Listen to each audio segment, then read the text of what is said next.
Thank you.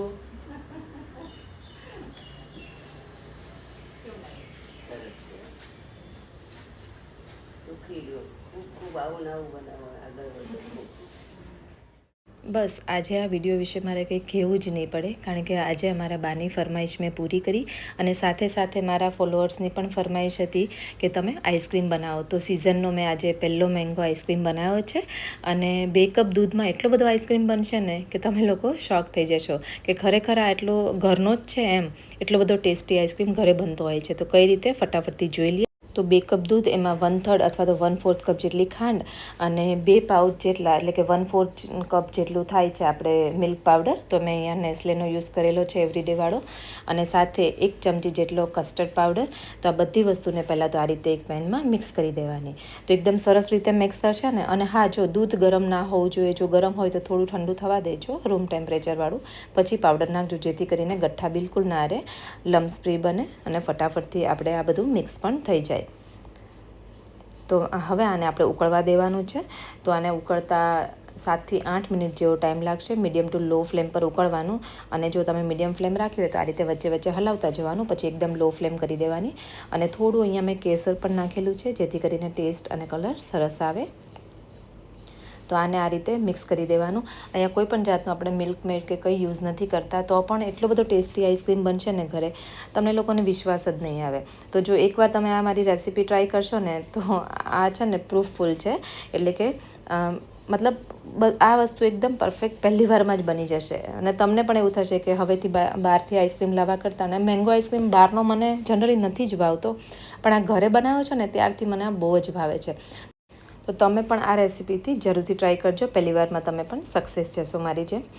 તો એકદમ આમ જો ઘટ થવા લાગ્યું છે, તો આ રીતની કન્સિસ્ટન્સી હોવી જોઈએ. હવે આ પડ્યું પણ થોડું ઠંડુ થશે ને એટલે ફરી વધારે ઘટ થઈ જશે. તો જો એકદમ સરસ ઘટ થઈ ગયું છે, હવે આને ઠંડુ થવા દઈએ. તો વચ્ચે 2-3 વાર આ રીતે હલાવવાનું, જેથી કરીને ગઠ્ઠા ના રહે, કારણ કે ગરમ હોય એટલે થોડું પડ્યું રહેશે ને, મિલ્ક પાવડરના લીધે ગઠ્ઠા થઈ જતા હોય છે. તો જો આપણે આ ઠંડુ થઈ ગયું છે અને સાઈડમાં રાખી દઈએ. હવે અહીંયા આપણે કેરી લઈ લઈએ. તો અહીંયા મેં એકદમ પાકી કેરી હોય ને એવી 3 કેરી લીધેલી છે. અને વચ્ચેનો જે પલ્પ છે ને એ વાળો ભાગ આપણે કાઢી લેવાનો છે. તો અત્યારે સિઝન છે, તો આ રીતે તમે બનાવશો ને તો તમને લોકોને ભાવવાનો જ છે. અને છોકરાઓથી માંડીને આપણા ઘરમાં વડીલો હોય, બધાને તમે આ ટાઈપનો આઈસ્ક્રીમ આપશો ને તો હેલ્થની સાથે સાથે ટેસ્ટી પણ છે અને એ લોકોને નડશે પણ નહીં અત્યારે. એટલે મને એવું થાય કે બને ત્યાં સુધી આમાં જો એટલી મહેનત પણ નથી અને બહુ ઇઝી રીતથી બની જતો હોય છે. એટલે એકવાર આ રીતે બનાવજો જ. હવે આપણે મિક્સર જાર લઈ લઈએ અને એને એકદમ ક્રશ કરી દેવાનું છે. સાવ આમ કહેવાય ને પલ્પ થવો જોઈએ, એવું થઈ જવું જોઈએ. તો હું તમને દેખાડું છું. મેં એકદમ સરસ રીતે એને મિક્સ કરી દીધેલું છે. તો આ રીતનો પલ્પ થઈ ગયો છે.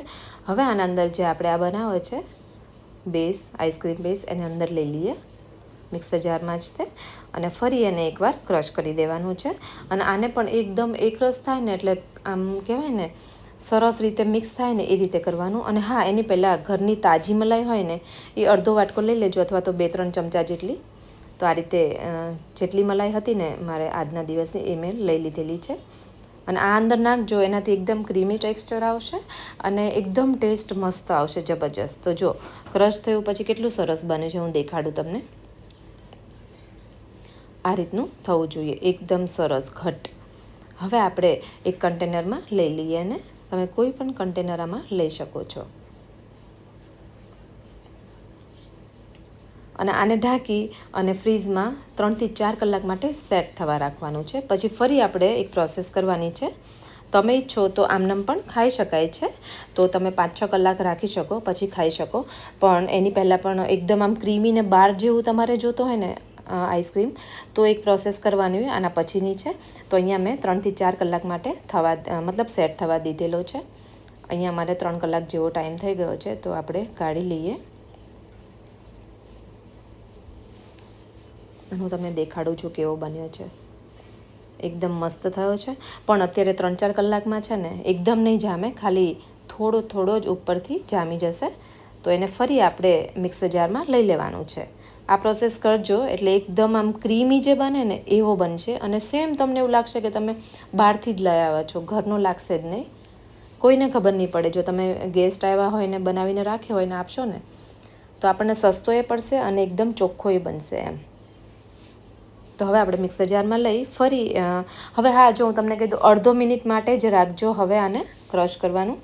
નહીં તો શું થશે કે વધારે જો ફેરવશો ને મિક્સરને, તો મેં અહીંયા પલ્સ મોડમાં 30 સેકન્ડ જેવું જ રાખ્યું હતું, નહીં તો એકદમ પાછો એકદમ પતલો થઈ જશે અને પછી જામતા થોડો ટાઈમ લાગશે. પણ આ રીતનો જ થવા દેવાનો, તો એકદમ સરસ ક્રીમી બની ગયો છે.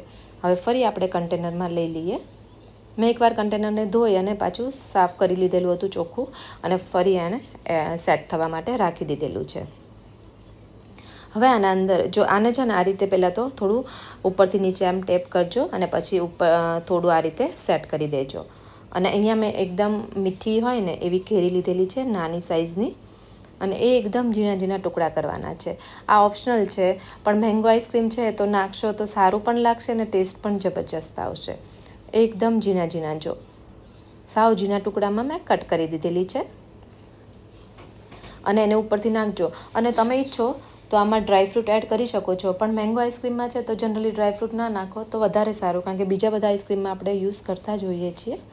તો આનો એક અલગ ટેસ્ટ છે, અલગ ફ્લેવર છે, એટલે આ રીતે હું ખાલી મેંગોમાં મેંગો જ નાખું છું. તો આ રીતે ઉપરથી નાખી બટર પેપર લઈ લીધેલું છે, અને એને ઉપરથી આ રીતે થોડું કવર કરી દઈએ. આ એટલા માટે કે ઉપરથી આપણે તમે ફ્રીઝરમાં મૂકો ને ત્યારે શું થશે, થોડું ઘણીવાર ઉપર બરફ જામી જતો હોય છે, એવું થાય. એવું ના થાય એના માટે તમારે આ બટર પેપર આ રીતે મૂકી દેવાનું, અને આને ઢાંકી 8 થી 10 કલાક માટે રહેવા દેજો, તો એકદમ મસ્ત બની જશે. હવે મેં આખી રાત રહેવા દીધેલું છે. અત્યારે રાતના 12 વાગ્યા છે. મેં 8 વાગે કર્યું હતું અને 12 વાગ્યા સુધી રહેવા દીધું. હવે બીજે દિવસે સવારે આપણે જોઈ લઈએ કે આપણો આઈસ્ક્રીમ કેવો બન્યો છે. જોઈને જ તમને મોઢામાં પાણી આવી જશે અને ખાવાની ઈચ્છા થઈ જશે. મને એવું લાગે છે તમે આજે જ અત્યારે જ બનાવી લેશો, કારણ કે જોઈને એવું થશે જ કે આ તો એકદમ ઇઝી રીત છે, તો ફટાફટથી બનાવી લઈએ. અને ખાવામાં બહુ જ ટેસ્ટી બનતો હોય છે આઈસ્ક્રીમ. હવે આ રીતે ઉપરથી કાઢી લઈએ તો કેવો મસ્ત બન્યો છે. જો હું તમને હમણાં કાઢીને પણ દેખાડું. અને 100% મને કમેન્ટ કરીને કે જો કોને કોને આ જોઈને ખાવાની ઈચ્છા થઈ ગઈ, જરૂરથી એનું નામ અને સિટીનું નામ મને જણાવજો, તો મને પણ ખબર પડે કોને કોને મેંગો આઈસ્ક્રીમ બહુ ભાવે છે અને કોને ખાવાની ઈચ્છા થઈ ગઈ છે. તો આપણે સર્વ કરી દઈએ. સૌથી પહેલાં તો બાને આપીશું, કારણ કે બાની જ ઈચ્છા હતી કે કંઈક બનાવો આવું સરસ, તો મને થયું કે ચલો મેંગો આઈસ્ક્રીમ જ આપણે બનાવી દઈએ. તો જેને ભાવતો હોય એ લોકો જરૂરથી એનું નામ મને જણાવજો અને સિટીનું નામ પણ મને આપજો. તો પહેલાં બાને આપી દઈએ આપણે. તો મારા વિડીયો તમારા જીવનમાં થોડા પણ યુઝફુલ થતા હોય તો વિડીયોને લાઇક, શેર અને ચેનલને સબસ્ક્રાઈબ જરૂરથી કરી દેજો. તો ચલો ફરી મળીએ એક નવી રેસીપી સાથે. Thank you.